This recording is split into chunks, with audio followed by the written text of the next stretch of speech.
আসসালামু আলাইকুম। আজকের এই দিনে আমরা স্মরণ করতেছি ইঞ্জিনিয়ার খুররমজান মুরাদকে, যিনি 1968 সালে ঢাকা নগর রক্ষার জন্য একটি বাঁধের পরিকল্পনা করেছিলেন এবং এটা প্রতিষ্ঠা করে দিয়ে গেছিলেন। তার এই প্রজেক্টের যে মূল মেকানিজমটা ছিল সেটা হচ্ছে 1968 সালে তিনি ইরিগেশন প্রজেক্টের জন্য ঢাকাকে ডিজাইন করেছিলেন এবং কি আমাদের ঢাকাতে যে বন্যা হয় না এর এক মূল কারণ তার অবদান। কারণ তিনি ঢাকা শহরের চতুর্দিকে একটা বাঁধ পরিকল্পনা করেছিলেন, যে বাঁধটার একটি অংশে বর্তমানে আমরা অবস্থান করতেছি এবং কি আপনারা দেখতে পাচ্ছেন আমাদের পিছনে একটা পুরাতন অনেক একটা বিল্ডিং দেখা যাচ্ছে। এটা 1968 সালে প্রতিষ্ঠা করা হয়েছিল এবং কি তিনি যে কাজটা করছিলেন সেটা আমাদের এই হাতের বাম সাইডে শীতলক্ষা নদী এবং আমাদের হাতের ডান পাশে কান্ট্রি সাইড। তো তৎকালীন সময়টার মূল মেকানিজম ছিল তিনি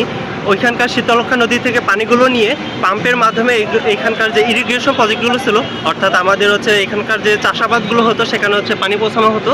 এবং কি আমাদের এই ইরিগেশন প্রজেক্টটা বর্তমানে 2008 সালের দিকে অফ হয়ে যায় এবং কি এইদিকে ইন্ডাস্ট্রিয়ালাইজেশন এটা শুরু হওয়ার কারণে সে কাজগুলো হচ্ছে না, যে কারণে আমাদের এখানকার ইরিগেশন প্রজেক্টটা অফ হয়ে যায় এবং কি বর্তমানে এখানকার যে ওয়াটারগুলো আছে, যেরকম ড্রেনেজ ওয়াটার বা সিওএস এবং কি বিভিন্ন গার্মেন্টস বা মিল কারখানার যে ওয়াটারগুলো আছে, এই ওয়াটারগুলো এখানে বা যখন ভারী বৃষ্টি হয় তখন ঢাকাতে যে বন্যাগুলো হয়ে যায়, এই পানিগুলোকে পরবর্তীতে